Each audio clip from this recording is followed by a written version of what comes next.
Hello student, Tapovan group of school તરફથી આપ સૌનું હાર્દિક સ્વાગત છે. પ્રીવિયસ વિડીયો લેક્ચરમાં આપણે થોડી સરવાળા અને બાદબાકી પર વાત કરેલી હતી સદીશો માટે.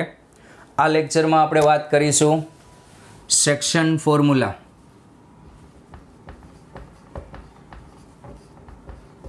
આજે તમે 11થમાં ભણી ગયા છો મેથ્સમાં. તે આ વેક્ટરનો થોડો પોર્શન 11થમાં પણ છે, ખબર હોય તો. સેક્શન ફોર્મ્યુલા તમે 2Dમાં પણ ભણી ગયા છો, 2Dમાં ભૂમિતિમાં. ઓકે, યામ ભૂમિતિની અંદર. ચલો, સેક્શન ફોર્મ્યુલામાં પહેલું ઇન્ટરનલ ડિવિઝન. ઇન્ટરનલ ડિવિઝન, અંતવિભાજન. અંતવિભાજનમાં ગુણોત્તર ધન હોય. આપણે સાબિત કરીએ આનું સૂત્ર કઈ રીતે આવશે. ધારો કે આ પોઈન્ટ A ઓફ A બાર છે, આ પોઈન્ટ B ઓફ B બાર છે, આનો પોઝિશન વેક્ટર. ઓકે, અને બિંદુ P M જેમ n ગુણોત્તરમાં વિભાજન કરે છે. M જેમ n ગુણોત્તરમાં વિભાજન કરે છે. ઓકે, આટલું M છે અને આ માપ n છે. આ ગુણોત્તર છે. ચલો, હવે આના સ્થાન સદિશ આપણે એક્ઝેક્ટલી લખી દઈએ એટલે ખ્યાલ આવે. સમજો કે અહીંયા ઉગમ બિંદુ છે. ઓકે, અહીંયા આ ઉગમ બિંદુ છે, આ છે O00. ઓકે, તો આ વેક્ટર કયો થશે? OA વેક્ટર કયો થશે? આ થશે A બાર.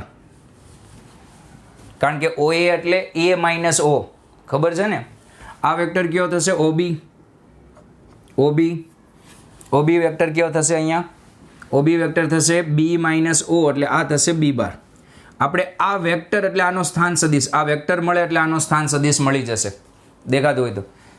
ચલો, આનો સ્થાન સદિશ આપણે કહી દઈએ P બાર, P બિંદુનો સ્થાન સદિશ. ઓકે, હવે અહીંયા AP અપોન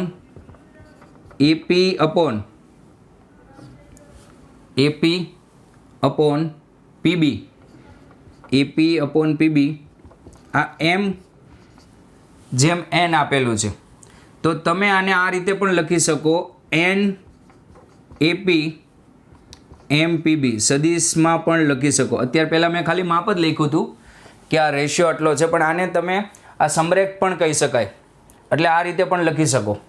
ઓકે, ચલો, AP એટલે પોઝિશન વેક્ટર ઓફ સ્થાન સદિશ. પોઝિશન વેક્ટર એટલે P bar minus position vector of A bar, P minus position vector of A. Okay, M into, અથવા આપણે ડાયરેક્ટ જ લખીએ. આ બધું પોઝિશન ને સ્થાન સદિશને ઘણું બધું વાર લખવાનું આવશે, એટલે ડાયરેક્ટ જ આપણે તમને દર્શાવી દઈએ કે આ Pનો સ્થાન સદિશ શું છે? P બાર, Aનો A બાર, એટલે આ P bar minus A bar, M આ B બાર માઇનસ P બાર. ઓકે, તો અહીંયા થશે NP બાર માઇનસ NA બાર, MB બાર માઇનસ MP બાર. મારે P બારની કિંમત જોતી છે, એટલે આને પહેલી બાજુ લઈ જાઓ, તો NP bar plus MP bar equals to MB bar plus NA bar. Okay, P bar common, તો અહીંયા આવશે M પ્લસ N, તો અહીંયા થઈ જશે MB bar plus NA bar. Okay, તો P બાર બરાબર થશે MB bar plus NA bar upon M plus N. Okay, આ ક્યુ વિભાજન અંત વિભાજન હતું. ચલો, હવે આને આપણે ડાયરેક્ટ સૂત્ર યાદ ન રાખવું હોય તો કઈ રીતે યાદ રાખી શકીએ? જુઓ કે આ તમારે બિંદુ આપેલા હતા, આ રીતે આનો સ્થાન સદિશ A બાર, આનો સ્થાન સદિશ B બાર અને આનો સ્થાન સદિશ P બાર, અને આ રેશિયો કેટલો હતો? MN. તો P બાર બરાબર અહીંયા શું થાય? જુઓ, ડાયરેક્ટ M પછી ક્રોસમાં લેવાનું, MB બાર MB બાર, NA બાર ક્રોસમાં લેવાનું, NA bar. Okay, upon M plus N. લેમડાવાળું સૂત્ર પણ આમાં બની શકે કે તમે n વડે ભાગાકાર કરી દો, n વડે ભાગાકાર, એટલે m બાય n ને લેમ્બડા પણ કહી શકો, એમ પણ ચાલે. ખ્યાલ આવે? એમ બાય એનને લેમડા પણ કહી શકો, આપણે લેમડાવાળું સૂત્ર ભણ્યા હતા. ચલો હવે સેકન્ડ વાત કરીએ, ઇન્ટરનલ પૂરું external division. External division okay. આમાં જે સદિશ છે તે બહારથી વિભાજન કરતો હશે. આ એ ઓફ એ બાર, આ બી ઓફ બી બાર અને અહીંયા પી ઓફ પી બાર અહીંથી વિભાજન કરતો હશે. ઓકે, આપણે આના સ્થાન સદિશો ખેંચી દઈએ. આ O 0 બાર. ઓકે, કયા ગુણોત્તરમાં? એમ પી બિંદુ એમ જેમ એન ગુણોત્તરમાં. તો આ એન થશે. એમ જેમ એન ગુણોત્તરમાં પી બિંદુ બહારથી વિભાજન કરે છે. તો અહીંયા પણ એપી અપોન એમ જેમ એન ગુણોત્તરમાં, એટલે આ એન થશે. એ થી એમ અને બી થી N. AP upon PB. Okay, AP upon PB અહીંયા થશે એમ જેમ એન. ઓકે, એપી અપોન પીબી એટલું થશે. અહીંયા ખરેખર બી ઇન્ટુ પી થઈ જશે, પણ અહીંયા તો માપ છે એટલે ચાલે. ચલો હવે આપણે આને લખીએ તો કઈ રીતે લખી શકશું? N into AP. પહેલાં આ વેક્ટર દર્શાવી દઈએ. આ વેક્ટર થશે OA, આ વેક્ટર OB અને આ OP. Okay, N into AP અને અહીંયા એમ ઇન્ટુ વેક્ટર કયો થશે? BP વેક્ટર થશે. ઓકે, ચલો આને લખી શકો એન ઇન્ટુ પી બાર માઇનસ એ બાર, એમ ઇન્ટુ પી બાર માઇનસ બી બાર. ચલો અહીંયા થઈ જશે N P bar minus N એ બાર, એમ પી બાર માઇનસ એમ બી બાર. ચલો આને પહેલી બાજુ જવા દો. તો એમ બી બાર માઇનસ એન એ બાર અને અહીંયા એમ પી બાર માઇનસ એન પી બાર. તો પી બાર બરાબર અહીંયા થઈ જશે એમ બી બાર માઇનસ એન એ બાર અપોન એમ માઇનસ એન. જુઓ, બહિર્વિભાજનમાં અહીંયા માઇનસ આવી જશે. ટેકનિક તો આ જ એપ્લાય થશે. આના ગુણાકારમાં ક્રોસ કરવાનું એમ બી બાર, પણ પછી અહીંયા પ્લસ કરતા હતા એના બદલે માઇનસ એન એ બાર.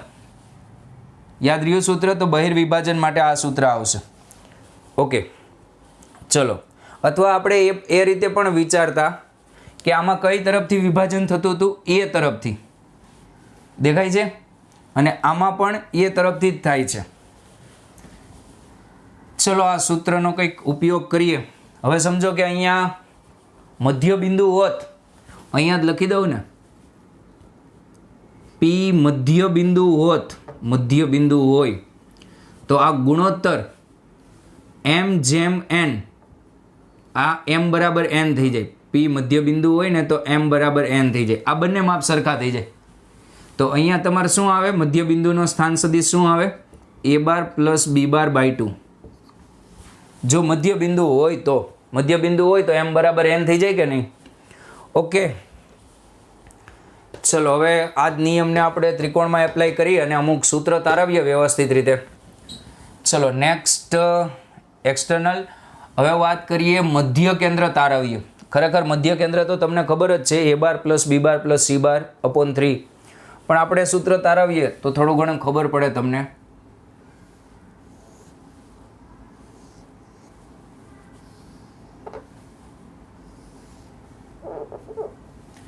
જુઓ, આનો સ્થાન સદિશ એ બાર છે, આનો સ્થાન સદિશ આ બી બાર છે, આનો સ્થાન સદિશ સી બાર છે, સી નો સ્થાન સદિશ સી બાર છે. ઓકે, ચલો હવે મધ્યગા દોરો. એ માંથી પસાર થતી મધ્યગા, આ એ માંથી પસાર થતી મધ્યગા એ ડી છે. તો ડી એ બીસી નું મધ્ય બિંદુ થાય.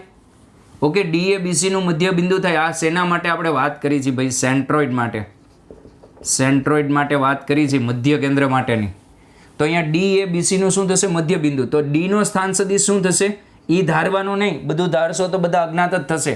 મળતા હોય એટલા મેળવી લેવાના. ડી નો સ્થાન સદિશ થશે બી બાર પ્લસ સી બાર અપોન 2. મધ્ય બિંદુ થાય એટલે દેખાય છે.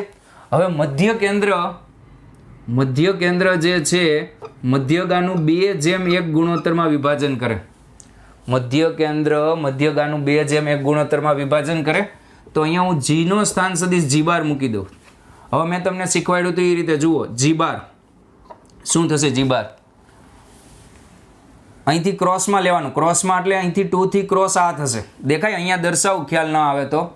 અહીંયા એ બાર છે અને અહીંયા છે બી bar plus C bar by 2. આપણે થોડું વ્યવસ્થિત જ દર્શાવીએ. ચલો આને જરાક મધ્યગાને હું અહીંયા દર્શાવું છું. આ મધ્યગા એડી છે એટલે તમને ખ્યાલ આવે. એ ઓફ એ બાર અને અહીંયા D of B bar plus C bar by 2. Okay, અને આ એનું મધ્ય કેન્દ્ર જી છે, એનો સ્થાન સદિશ મેં જી બાર કીધો છે. ઓકે, આ 2:1 ગુણોત્તરમાં વિભાજન કરે તો જી બાર શું આવે? અહીંયા જી બાર 2 ઇન્ટુ બી બાર પ્લસ સી બાર અપોન 2 ઇન્ટુ આ અને 1 ઇન્ટુ એ બાર અપોન 2 પ્લસ 1. તો અહીંયા તમે જોઈ શકો મધ્ય કેન્દ્રનો સ્થાન સદિશ આવશે એ bar plus B bar by 3. તો મધ્ય કેન્દ્ર જીનો સ્થાન સદિશ તમે આમ લખી શકો એ bar plus B bar plus C બાર અપોન 3. ઓકે, કોપી કરી લો. પછી હજી આપણે અંતકેન્દ્રની પણ ચર્ચા કરીએ. કોપી.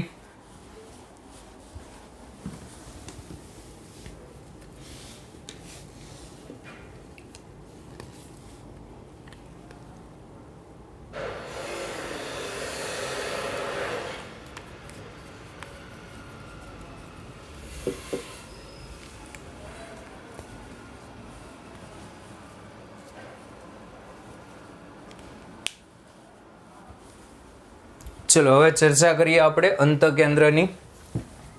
એ પણ સેક્શન ફોર્મ્યુલાથી આપણે મેળવી લેશું. અંતકેન્દ્ર સૂત્ર તમને ખબર જ છે. અંતકેન્દ્ર કઈ રીતે મળે આપણે ભણી ગયા છીએ.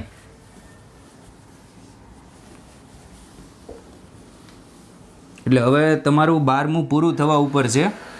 હવે એમ નહીં કહેતા કે આ બાકી છે ના.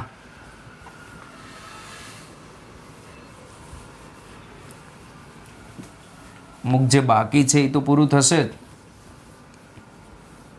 પણ આ બધા સૂત્ર એવા છે કે જે તમે ભૂમિતિમાં યામ ભૂમિતિમાં ભણી ગયા છો અને હવે આપણે એની સદિશ રિલેટેડ ચર્ચા કરીએ છીએ. ચલો તો નેક્સ્ટ આપણે ઇન સેન્ટર મેળવીએ આપણે. અંતકેન્દ્ર મેળવવા માટે અહીંયા જુએ આ ત્રિકોણ એબીસી છે. સ્થાન સદિશ ધારી લો. સ્થાન સદિશ એટલે યામ હોય 1 2 3 કે એ રીતે. તો આને હું કહું એ ઓફ એ બાર, આ બી ઓફ બી બાર અને અહીંયા આ જે છે તે C of C bar. Okay, C of C bar અહીંયા. હવે અંતકેન્દ્ર મધ્ય કેન્દ્ર મધ્યગાથી બનતું હતું એમ અંતકેન્દ્ર ખૂણાના દ્વિભાજકથી બને, એંગલ બાયસેક્ટરથી બને. આ ખૂણાના 2 સરખા ભાગ થાય. જો આ પણ એ બાય 2 થઈ જશે અને આ પણ એ બાય 2 થઈ જશે, બંને એ બાય 2 થઈ જશે. ઓકે, તો આ બિંદુ અહીંયા ડીમાં છેદે છે. તો આ જે રેશિયો હશે બીડી અપોન ડીસી, આ રેશિયો આ બંને બાજુઓને અનુરૂપ હશે. આ બાજુ થશે સ્મોલ બી, આ સ્મોલ બી થશે, આ બાજુ સ્મોલ સી અને બીસી બાજુ શું થાય? બીસી બાજુ સ્મોલ એ થાય. બીસી બાજુ સ્મોલ એ થાય પણ આપણે એની જરૂર નથી. બીડી આ જે માપ થશે એ આ રીતે થશે બી જેમ સી, બી જેમ C, sorry my mistake, C જેમ બી, સી જેમ બી. ઓકે, તો આ માપને તમે લખી શકો સી કે. આ ગુણોત્તર છે, જોજો સી આનું એક્ઝેક્ટ માપ ન થાય, સી ના ગુણોત્તરમાં હોય. આ માપ થશે સી કે અને આ માપ થશે બી કે. ઓકે, હવે બીસી બાજુનું માપ કેટલું હોય? એ હોય કે નહીં? તો સી કે પ્લસ બી કે, સી કે પ્લસ બી કે બરાબર એ, કારણ કે એ ખૂણાની સામેની બાજુ છે. તો અહીંથી કે આવશે એ અપોન બી પ્લસ સી, એ અપોન બી પ્લસ સી, કે આવશે એ અપોન બી પ્લસ સી. અહીંયા હું આ રીતે પણ દર્શાવી શકું બીડી બરાબર સી કે અને CD બરાબર BK. ઓકે, તો અહીંયા BDનું માપ થશે, BDનું માપ કેટલું થશે? AC/B+C, AC/B+C, ડાયરેક્ટ માપ જ લખું ને હું અહીંયા. અને આ માપ થશે AB/B+C. ખ્યાલ આવ્યો માપ કઈ રીતે મેળવું? ટૂંકમાં આ જે રેશિયો હોય ને, આ રેશિયો ગુણોત્તર હોય C/B હોય, C/B પરથી મેં આ માપ મેળવી લીધા. ચલો હવે વાત આવે, હવે બીજી કોઈ એક અહીંથી આપણે દોરવાનો પ્રયત્ન કરીએ આ રીતે. ઓકે, આ રીતે દોરવાનો પ્રયત્ન કરીએ. આ બાયસેક્ટર જ છે, એંગલ બાયસેક્ટર. અહીંયા E છે અને આનું અંત કેન્દ્ર I છે. બાયસેક્ટર અંત, આ જે ખૂણાના અંત દ્વિભાજકો જ્યાં છેદે ને ત્યાં અંત કેન્દ્ર બનતું હોય. પહેલું B/2 B/2 જ થશે. હવે સમજો કે આ ત્રિકોણની વાત કરીએ તો આ ખૂણો અડધો થઈ ગયો. તો આ જે માપ છે DI/IA,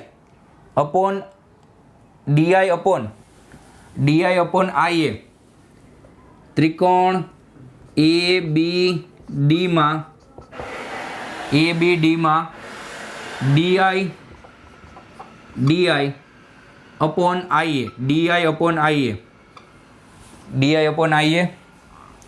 કેટલું થશે?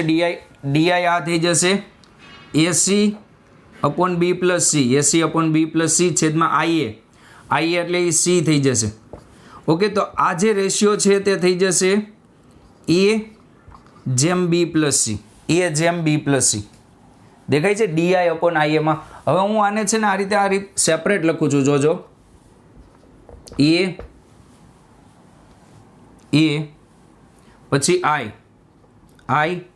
અને પછી D. ઓકે, હવે અહીંયા આપણે D નો સ્થાન સદિશ મેળવી લઈએ. જુઓ કઈ રીતે મેળવવાનો એ હું કહું. પહેલાં D નો સ્થાન સદિશ મેળવી લઈએ, પછી આપણે આ વાત કરીએ. D નો સ્થાન સદિશ મેળવવા માટે અહીંયા જુઓ, આ B થઈ ગયું, આ C થઈ ગયું, અને અહીંયા D. આ કયો રેશિયો હતો? C/B. આ રેશિયો હતો C/B રેશિયો હતો. આ બંનેનો ગુણોત્તર લ્યો તો એટલો જ થાય. Okay, C/B. આખો રેશિયો લખવાની જરૂર, આખું માપ લખવાની જરૂર નથી. આ બંનેનો ગુણોત્તર કેટલો થાય? C અને B જ થાય. તો D નો સ્થાન સદિશ હું અહીંયા D બાર કહી દઉં. તો અહીંયા D બાર શું થશે? જુઓ, D બાર C into C બાર, C into C બાર, B into B બાર, B into B બાર, ક્રોસમાં કરવાનું ગુણાકાર. તો અહીંયા આ રીતે થઈ જશે D બાર. હવે આને ધ્યાનમાં લો, આને. ચલો, અહીંયા A of A બાર અને અહીંયા આપેલું છે D of D bar. D બાર હવે આપણે ન લખાય કારણ કે આપણી પાસે કિંમત તો આવી ગઈ છે. તો D of B bar plus C bar upon B+C. હવે અંત કેન્દ્ર I અહીંયા છે અને આ જે રેશિયો છે DI/A/B+C છે. E/B+C એટલે અહીંયા તમે ગુણી શકો આને. તો આ રેશિયો આ રીતે થશે, આ A થશે ને આ B+C થશે. આટલું A/B+C છે, B+C અહીંયા તમે ગુણાકાર કરી શકો. ચલો હવે આપણે મેળવીએ અંત કેન્દ્ર I નો સ્થાન સદિશ. આપણે એને કહી દઈએ I બાર. ઓકે, I બાર, અથવા આ જ રીતે રાખીએ ભાઈ, I બાર સારું નથી લાગતું. તો અંત કેન્દ્ર I નો સ્થાન સદિશ શું આવશે? સ્થાન સદિશ I નો સ્થાન સદિશ શું આ? બોલો.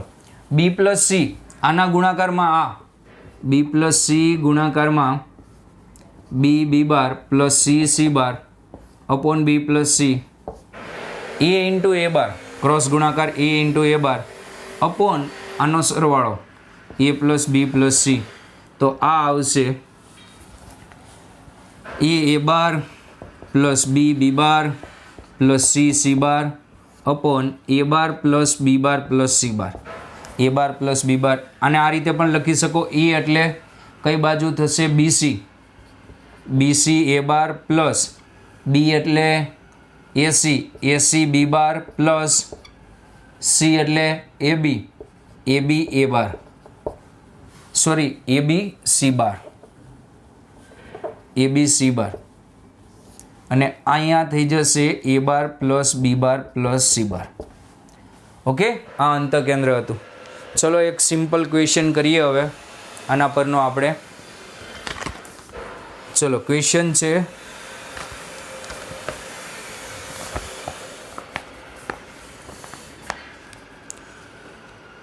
એ બિંદુનો સ્થાન સદિશ આપેલો છે. એ બિંદુનો સ્થાન સદિશ આપેલો છે 2a માઇનસ 3b એટલે 2a બાર માઇનસ 3b બાર.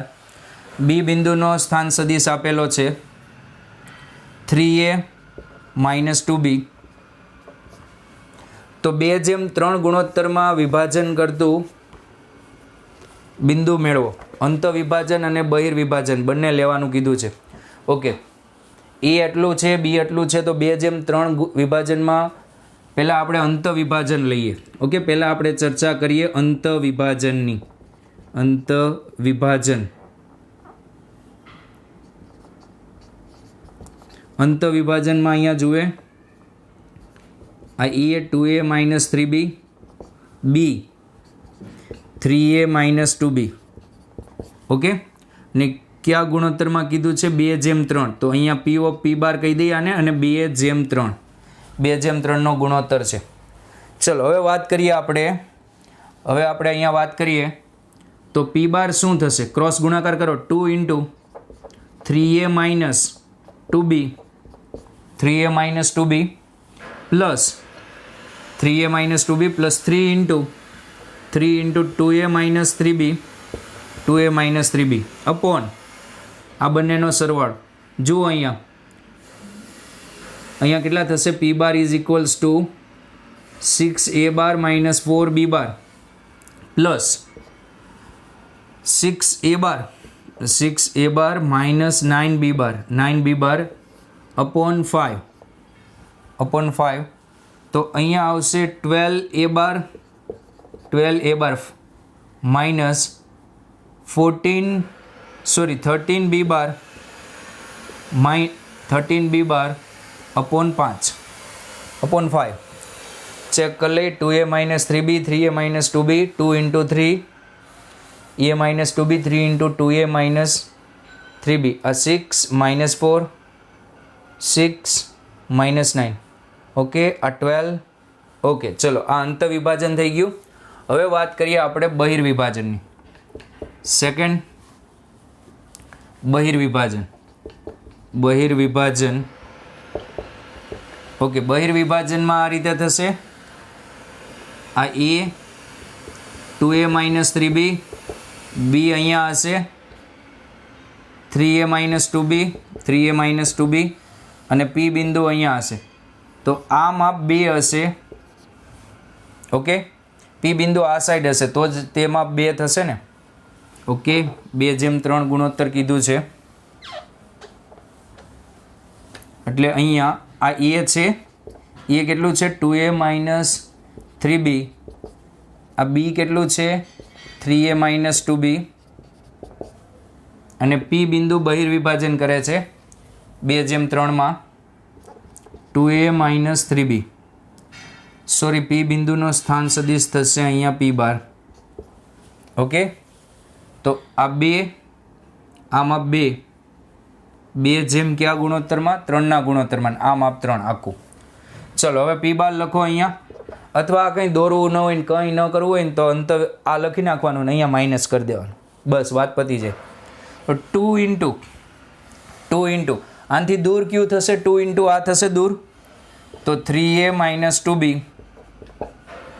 અને પ્લસ નહીં માઇનસ 3 ઇન્ટુ, કારણ કે અહીંયા ગુણોત્તર ઋણ થશે, માઇનસ 3 ઇન્ટુ આ 2a minus 3b upon 2 minus 3. મેં શું કીધું? અંત વિભાજન લખીને અહીંયા માઇનસ કરી દેવાનું. ચલો તો પી બાર થશે અહીંયા. પી બાર શું થશે? પી બાર 6a બાર plus minus 4b bar minus 6a બાર પ્લસ 9b બાર માઇનસ 1. તો અહીંયા આવશે આ કેન્સલ 5b બાર અપોન માઇનસ 1. તો અહીંયા આવશે પી બાર માઇનસ 5b બાર એનો સ્થાન સદિશ. ઓકે, એ ક્વેશ્ચન તમે ટ્રાય કરો, જેમાં બિંદુ આપેલા હોય તેવો પ્રશ્ન તમે પ્રયત્ન કરો. ચલો નેક્સ્ટ ક્વેશ્ચન તમારે ટ્રાય કરવાનો છે.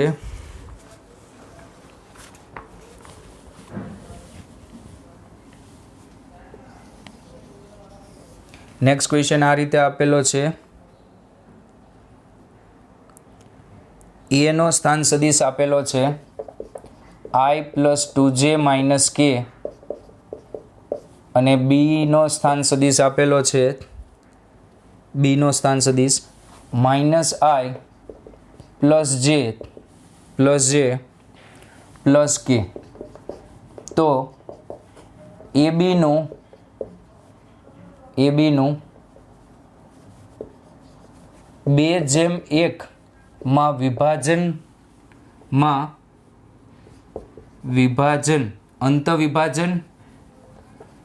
માં અંતવિભાજન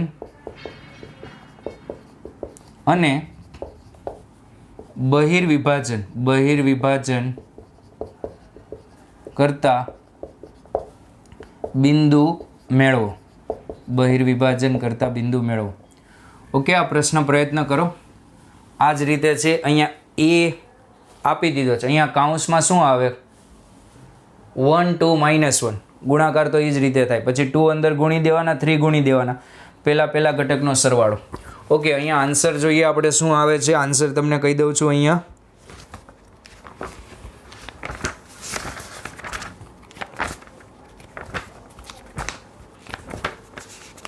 આન્સર લખી લેજો.